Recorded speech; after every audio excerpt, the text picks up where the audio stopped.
With our world's hard on for technology, we've gotten more and more advances in electronics. Some for the better, some, well, it's gotten a bit weird. In the case of this landlord named Gerald in this film, who kind of reminds me of an extra unhinged Milton from Office Space, if you've seen it. But with Gerald, with his sick and twisted voyeuristic tendencies, we get to experience an example of one of the greatest drawbacks to technology: advanced stalking. So welcome to the entertainment room, and today I am reviewing the 2015 film 13 Cameras. And it follows a pregnant couple moving into a home they're renting from Gerald, and they're already having problems of their own, but now unbeknownst to them, they're also being watched from multiple angles. This is a thriller I eventually got around to, and I'm just now realizing it has not one, but two sequels.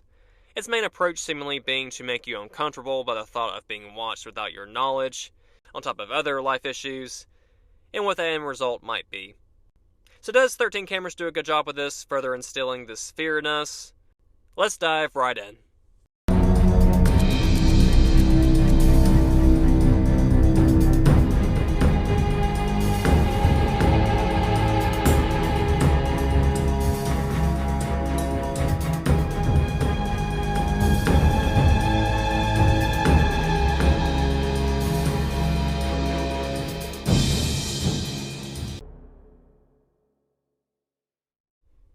The couple falling victim to Gerald's creepy ass is Ryan and Claire. Claire is pregnant, and it quickly becomes clear that they are not in a great place. And it's more than just stress from the pregnancy. And I'll touch on that more in spoilers, but it's an intriguing subplot to follow. There are moments I wanted to shout at the screen, not because of your typical survival mistakes that they make, as you would in a horror film or a thriller film, but because of the life choices of one or both characters. Like, sometimes I would be really into their drama and sometimes forget that on top of all their problems, on top of everything else, they're being watched constantly. As far as big moments and the pacing, this is a rather subdued thriller a lot of the time. The story takes its time, but mostly in a good way, and what makes this movie more unsettling is the realism in all that it tackles, with this fear that a lot of people have. And I love paranormal films and bombastic slashers and things like that, of course, but these types of films are the ones that truly stand out if done properly. At first I was unsure of how to go on with the review after the closing credits started to roll, because I realized I liked this movie, but I kind of found myself a little underwhelmed in a way, and it was really hard to say why. But after sleeping on it, I came to the conclusion that I was maybe on the fence about some of the choices made with his Gerald character. And don't get me wrong, Neville Archambault, I think that's how you pronounce it, as Gerald, gives an unnerving performance, masterful. And there were a lot of effective moments, a lot of really tough things to witness and sit through. And there was even this one action that caught me off guard so badly that he did. And the crazy thing is, it wasn't anything gory or violent, it was just really fucking creepy. And I actually kind of recoiled from the screen when he did it, because it just came out of nowhere. It was such a simple action, too. But I'll get into that more, and my concerns more, in spoilers once again. But when it comes down to my main issue, it might be some of his screen time, and I'll explain later. But to switch gears to a compliment, one thing I really liked and respected about this film was how unclear it was when it came to trying to figure out just how far Gerald wanted to go. How dangerous is he? Is he just a pervert straight off, and that's it? Like, what's the end goal? Is it violent and or sexual in nature? Does he have a plan? What's the plan? It's actually a pretty great mystery in that sense. It just makes me wonder if it would have been more effective for the sake of suspense and more of the unknown if we got less of his viewpoint. I understand his presence is kind of the drawing point of this film, the unique twist on it, but I almost wish we got less of him watching them on screen. Give us a couple of his most disturbing reactions to things, like that would have been fine. But the way they did it, he would see something alarming, and we would see him see it, and then he would have to go and address it. I just think it would have been creepier and more unsettling if we did not always know when he was in the house. Is he, like, we'd be watching the film, and we're wondering, is he with him now? Is he peeking around the corners, in the basement? Is he on his way to the house? I think just knowing when he was going to be there and when he was at the house just really hindered some of the scares and the suspense that they tried to build. And I know this may be like an odd complaint, especially since this is such an unpredictable character. That's just the conclusion I ended up drawing from my expectations and my experience. But overall, 13 Cameras is filled with great performances and investing conflict that keeps you on edge. It does a fine job making you feel more paranoid of the power of hidden technology, and of course, people with these tools. And a little thing about me, I enjoy the idea of Airbnbs, but I often find it hard to completely relax in one with the thought of something like this happening. You just never know. But 13 Cameras anyway is not the most masterful thriller, but it's a solid one-time watch. You may not agree with my critiques, especially of this Geralt character, but give it a go. But anyways, on to spoilers. So it becomes clear instantly how abnormal our antagonist is, with his frequent invitation for flies to roam in and out of his open mouth that can't seem to close. He's also not one to blink much either. And he loves cameras, especially in bathrooms. But first impressions with him, with Claire and Ryan, are not great, as he only speaks in like 1 to 4 word sentences. It kind of just lingers at odd moments. But although I did at first think that Claire was going to be the asshole of the two, because I understand expressing creeper concerns to your partner, I do get it, this guy's creepy, but she just drops an entire roast session on this guy, like 6 to 7 out-of-pocket insults, and the guy only stepped away for like 10 seconds before he came back. But granted, these insults did end up being deserving, but just right off the bat, talking about needing an exorcist for the house after he leaves is fucking wild. But anyways, they do settle in. It's a decent house. Little dog named Baron. Good friends. They have a couple that they're friends with named Paul and Audrey. And a little pregnancy stress here and there, of course. But red flags are raised more with the Ryan character in his initial conversation with Paul that first night. And he's stressed, of course. You know, he comes home from work and comes to do these multiple tasks that his wife has for him, because Claire has a lot of goals and expectations, things she wants done before the baby comes, so he has to be involved with that. And maybe she does do a bit much at times, especially the main thing, at one point they drive 2 hours to get a rocking chair, but apparently neither of them think to test out the chair before buying it and bringing it home, so she just kind of sits in it when they get it inside the house, and it's uncomfortable. There's that, but otherwise, I think she's asking for much that's too crazy. And just the way Ryan was talking, I don't know if I could pinpoint exactly what was wrong, but something just was not right with him. Something was off. And they're having some issues, of course, but maybe, you know, for your partner, maybe start by just, I don't know, talking about it. You could say, hey, I feel overwhelmed. Can we maybe discuss a more sustainable schedule and plan? And even try to just connect a bit more with her.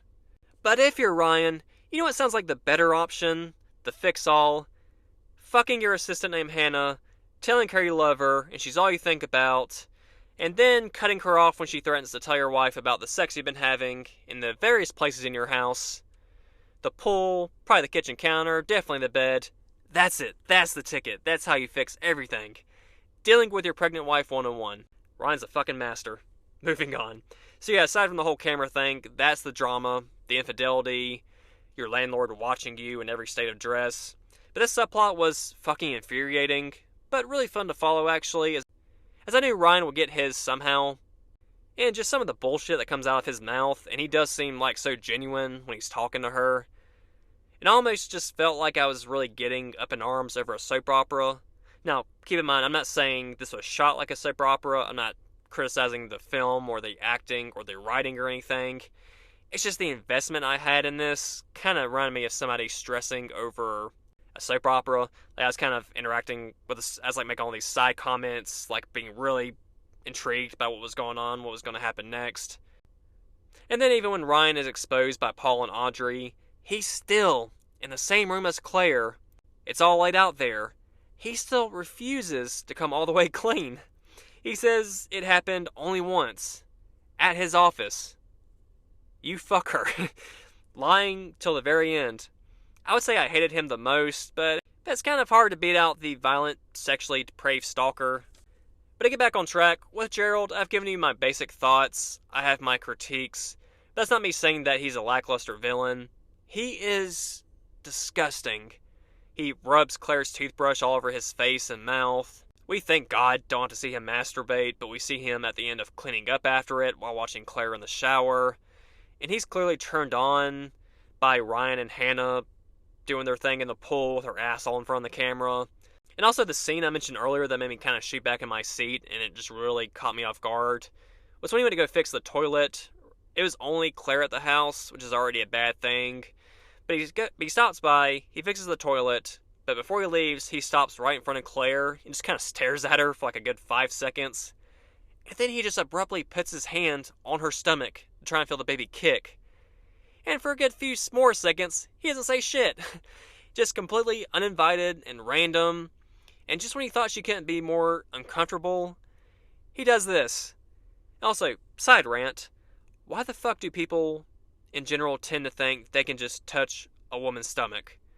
Just because she's growing a baby inside.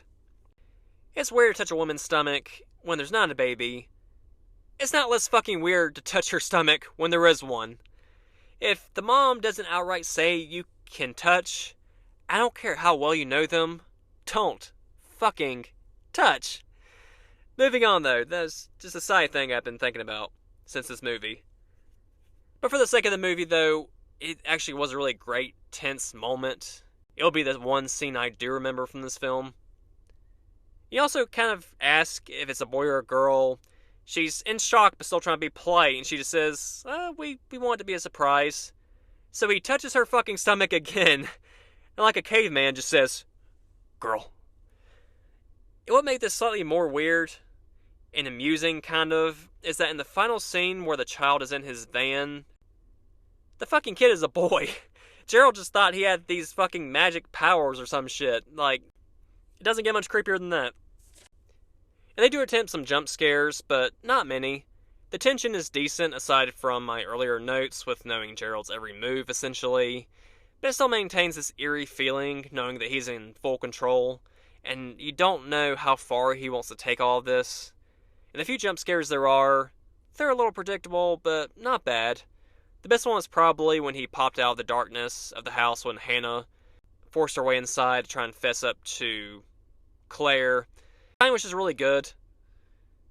Although the moment may have been diminished slightly by the Frankenstein monster Patrick Star like deep voice yell he just kind of lets out randomly for no reason when he grabs her.